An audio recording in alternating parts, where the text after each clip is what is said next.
On a nice sunny day, it's interesting to think about the differences in plants and how the leaves react to drier, sunnier weather compared to the cooler, wetter stuff we had earlier this year. You know, on a nice sunny day, most people are just focused on getting outside, having a little fun. Darren's focused on plant leaves. So that's where his head is. I'm trying to make some money that's here, good. Brad. I'm impressed. And I want to raise good crops. I'm And impressed. the other thing that I want is when I spray something in my field, I want it to work. I don't want to have to go out there and do it again because I do want to enjoy my summer. So if you want to get things working where you're at, whether it's a lawn, a garden, or a field, you have to know something about leaf cuticles to make things work. Well, what these leaf cuticles are basically the outer covering on leaves. It's the thing that makes the leaf look kind of waxy on a lot of plants. What it is, it's a substance that the plant and the plant cells extract to try to prevent moisture loss. So what happens in plants is they have this respiration and transpiration stuff going on, and we don't need to get into a whole biology lesson here. I thought it was going to get interesting there for a minute. No,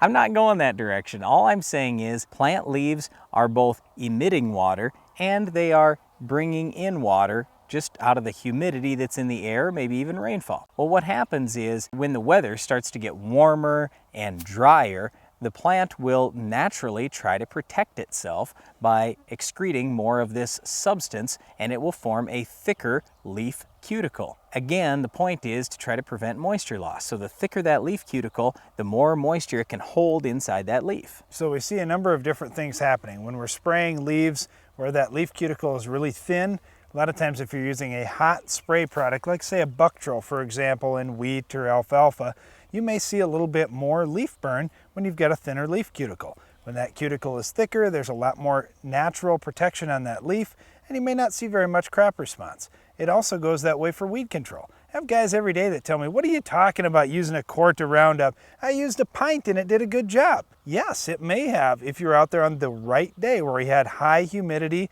and good growing conditions and that leaf cuticle was real thin. But try and do that in western South Dakota in July, and you're going to have a whole different set of results. It's just not going to work because the leaf cuticles are thicker. Well, the other thing that happens with farmers is there are different what we call spray adjuvants, things they can add to the Roundup or things they could add to their different herbicides, and those things may change depending on what the weather's like. Now, if the weather has been cool and damp, and all of a sudden one day it gets to 90 degrees and it seems really dry, well, that's one thing. In one day, the plant can't change itself all that much. But what we're talking about here is over a period of time. So if you look back at what's happened the last 2 weeks or maybe the last month, if that entire time it's been cool and damp, chances are you're going to have a very thin leaf cuticle. So like Darren said, if you spray a herbicide, it can very quickly penetrate the leaf, get in there and do its job. Okay, to take the other side of that, when you've got a thick leaf cuticle,